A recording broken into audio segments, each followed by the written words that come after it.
Hey everyone, Alvaro Cortez Jr. here again, aka Last Danger.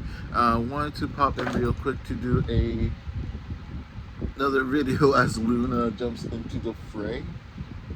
Hey Luna. Assistant to the editor, Luna here, and in a few seconds you'll probably actually see intern Gigi. Gigi is the newest member of this brood here, and of course, editor-in-chief Hunter is sleeping on the very top of the cat tower. Anyway, leaving the job, of course, to the associate, the assistant to the editor and the intern, as any good editor-in-chief would do. But anyway, I just wanted to do kind of like a video with a little more meat this time. I know I've been doing very quick videos, and as you see, it's 3 cats now. My fam, 3 cats now. Gigi's just a kitten still though. He's only like maybe 3 months old now.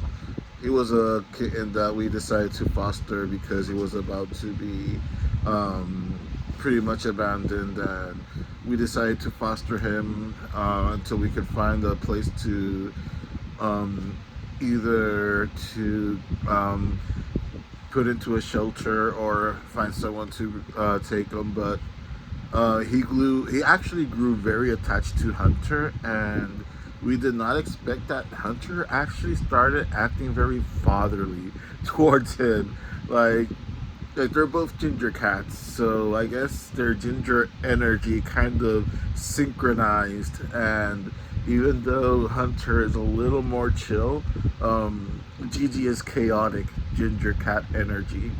And like from the first time that we introduced them, like Gigi was all over Hunter, and they were acting almost like if they were sibling cats. And it was kind of like difficult to say like, yeah, we're going to give him away or whatever. We ended up keeping Gigi as well. Yeah, so now we have the editor-in-chief, assistant to the editor, and now a intern. We only pay him in food though. But yeah, I just wanted to talk real quick about kind of finding your own voice. I've been kind of like in this big voyage of reflection, just a lot of introspection, going over a lot of my old work. And as I announced earlier this week, I did do a remaster of the Funny Bone scripts for the Rage of the Lucky 13, and I've been finding more and more that lately I've been kind of finding my own voice in my stories. Like I always felt kind of off with everything I've written, even with Warlord, because I guess part of me always felt that yes, it's a love letter to everything that I grew up reading and that I loved reading.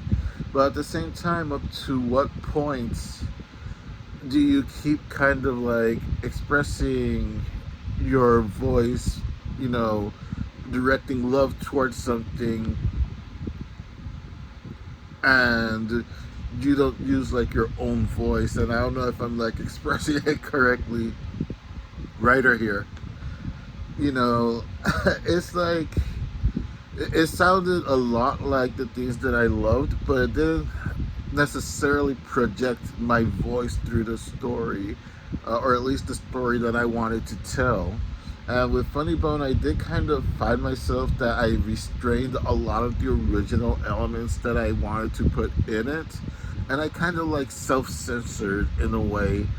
When I put up like the original Rage of the Lucky 13 on Amazon and on Patreon. And after like reading that, and after having the experience of collaborating with other people, like doing the short story for Angel Fuentes, Gunbreed, over for Panico Press, and also writing for Grit and Gear, a short story for Panico Press as well, which will be coming out soon.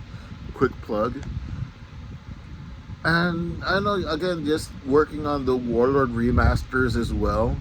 I feel like that voice that was like trying to like come out before is finally coming out now, you know, and I feel like it's speaking clearer than it has probably ever had in a way.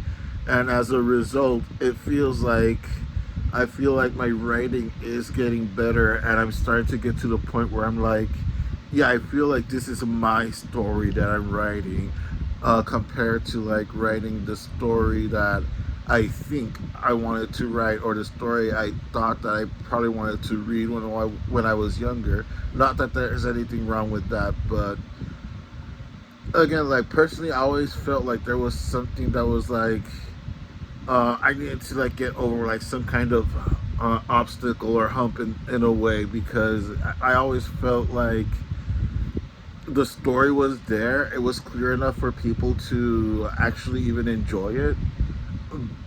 But I always felt like it was missing like this one piece. And I think it was just that all along, really.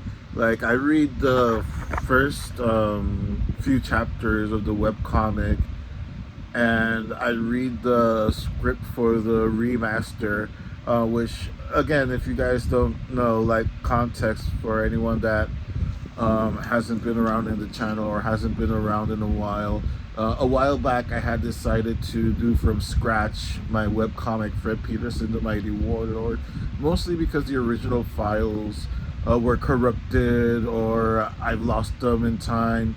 So there were only like the online version available of the pages, and of course if you blow that up to print size, the quality is going to downgrade dramatically and it's going to look blurry and whatnot. And even though some colleagues don't mind doing that, I personally do. Like, my philosophy is, if you're going to pay $4, $5, $6 for a comic that I made, I want it to be at the very least the best looking comic I can offer you. Like, quality notwithstanding, at least I want it to, like, even if it doesn't look good in a technical aspect with the art, I want it to look good in the sense that at least it's blurry. At least it's not blurry or pixelated, you know. But all that like is resolved now, because like with upscaling, you can actually remaster in a way those pages so that it actually looks like it was the original size or whatever. But that's a whole other conversation that I'll see for a different video. The fact of the matter is that I'm redrawing everything from scratch from Warlord, and I also decided to edit those scripts, which a lot of those scripts were like either first drafts or maybe like a bit of a revised version afterwards, and also depending on a reader reaction I would change something here or there. And so before working more on the artwork, I actually re-edited those first 4 chapters, which is of course the chapter that also introduces Funny Bone. And if you read it, like, you'll see that it starts off with 22 pages and it balloons up to 30 plus I think 40 pages by the end of the arc. So I definitely should have edited better back then, which is something that I kind of did like when I started chapter 12 onwards. When I started the book 2 of Warlord, I like forced myself to be like, okay, don't go over 22 pages. You have to be more disciplined and not throw just every idea you get into one chapter. You know, let the story breathe out and evolve naturally. So that's kind of what I did. Like those first 4 chapters, after I did the rewrites and the re-editing, has now turned into 6, because now it like breathes better, in my opinion at least. it flows better. I was able to introduce other elements that I didn't before because I packed so much stuff into some of the chapters that there just wasn't space. You know, it was almost claustrophobic in a way. The story was presented, especially chapters 3 and 4, that presented so many different elements to the story that I didn't really give it enough room to breathe, or at least I guess I was able to do just well enough for it, readers to not feel too overwhelmed. But it feels like it flows better now, giving it more of a chance to breathe and flow organically rather than cramming everything in all at once. You know, like it feels like since I'm letting it breathe a little better, I'm able to add a scene here or take away and just make everything feel like a cohesive story. And I feel like I've been projecting my voice a lot more, in the sense that I'm writing more like myself rather than being influenced by my favorite writers like Mark Waid at the time, Grant Morrison, Christopher Priest, you know. Like, it's like I've stopped trying to emulate them and I'm just writing from the gut, writing from the heart.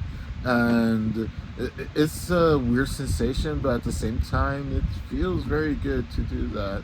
And if you're creative and you're writing or illustrating, hopefully you'll resonate with this video if you haven't gotten to that point where maybe you're like thinking there's something missing in your artwork or in your writing or coloring or what have you. Sometimes when you kind of have that feeling, it's kind of good to like step back, do a little introspection, check out what you're doing, you know, compare it to your older stuff, maybe even compare it to your influences and whatnot. And when I say compare, it's not to like kind of demean yourself or to like make yourself look more than your inspiration or whatever. It's more of like along the lines of kind of like as my friend Chago has been saying, that I say a lot, you know, kind of like reverse engineer what you've been doing. Is this working? What isn't working? What's too much of an influence and what is too little of my own voice? You know, and if you find yourself in that situation, I hope you find your voice as well. To everyone that already has it, continue exposing your voice loud and clear out there for the world to hear. And that's pretty much it for today. Thank you so much for listening to this stream of consciousness. I have been having a lot of fun kind of challenging myself even to do like the 1 minute videos or whatever, because again, it's good practice to like also do like the smaller content as well. Anyway, catch you all later. I think I'm gonna go to sleep now, or maybe read some comics. Have a good weekend, everyone.